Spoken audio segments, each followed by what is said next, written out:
La queue entre les jambes. Une enquête de Riley Page, tome 3. Écrit par Blake Pierce, lu par Elisabeth Lagelée.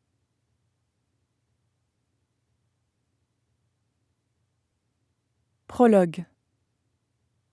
Janine crut apercevoir une tache sombre dans l'eau.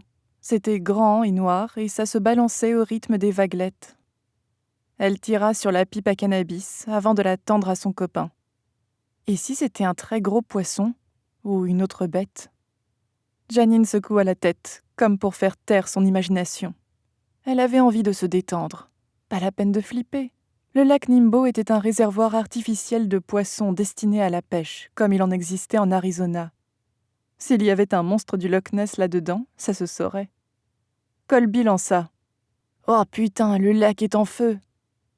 Janine se tourna vers son copain. La lumière de fin d'après-midi mettait en valeur ses taches de rousseur et ses cheveux roux. Il venait de tirer sur la pipe et regardait maintenant le lac avec une expression d'émerveillement stupide. Janine gloussa. « T'es défoncé, mon pote, » dit-elle. « Oui, mais regarde le lac !» Janine se tourna vers le lac Nimbo. Elle n'était pas encore complètement défoncée, mais il était certain que la vue était splendide. Le soleil de fin d'après-midi enflammait le canyon d'or et de rouge. Les eaux reflétaient le spectacle comme un miroir. En espagnol, Nimbo signifiait nimbe. Ce nom convenait très bien au lac. Elle reprit la pipe des mains de Colby et tira longuement dessus.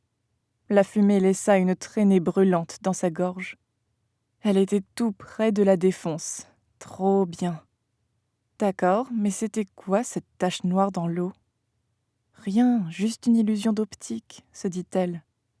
Mieux valait ne pas y penser. Tout était tellement parfait. C'était leur endroit préféré, à elle et à Colby. C'était magnifique, douillet et intime, loin des campings, loin de tout et de tout le monde. Ils venaient en général le week-end, mais aujourd'hui, ils avaient séché l'école.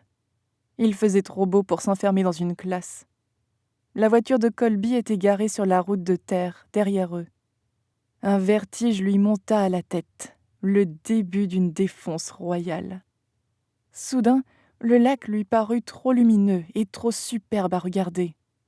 Elle se tourna vers Colby. Il était beau lui aussi. Elle le saisit par le col et l'embrassa. Il avait bon goût.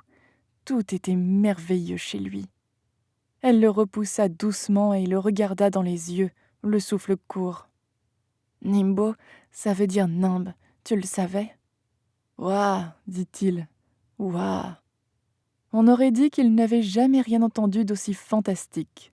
C'était marrant, comme si on lui avait parlé de Dieu. Janine se mit à rire et Colby l'imita. Quelques secondes plus tard, ils tombèrent dans les bras l'un de l'autre. Janine se dégagea. « Qu'est-ce que t'as ?» demanda Colby. « Rien. » Elle retira son dos nu. Les yeux de Colby s'écarquillèrent. « Qu'est-ce que tu fais ?» demanda-t-il. « Qu'est-ce que tu crois que je fais ?»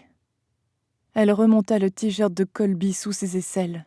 « Attends !» souffla-t-il. « Ici ?»« Pourquoi pas ? C'est mieux qu'à l'arrière de ta caisse.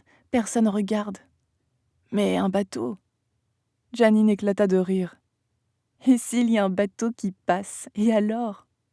Colby coopéra. Il l'aida à retirer son t-shirt. L'excitation les rendait tous deux fébriles et maladroits. Janine n'arrivait pas à croire qu'il n'avait jamais fait ça avant. Après tout, ce n'était pas la première fois qu'il venait fumer ici. Cependant, cette tache dans l'eau, Janine n'arrivait pas à la chasser de sa mémoire. C'était bien quelque chose, et il fallait qu'elle sache quoi, sinon ça lui gâcherait tout son plaisir. Le souffle court, elle se leva.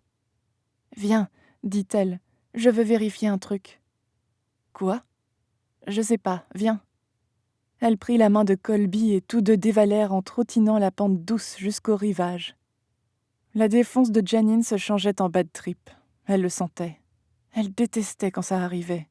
Plus vite il réglerait cette histoire, mieux ça irait. Tout de même, elle aurait préféré avoir les idées claires. À chacun de ses pas, la tache noire se précisait. C'était du plastique noir.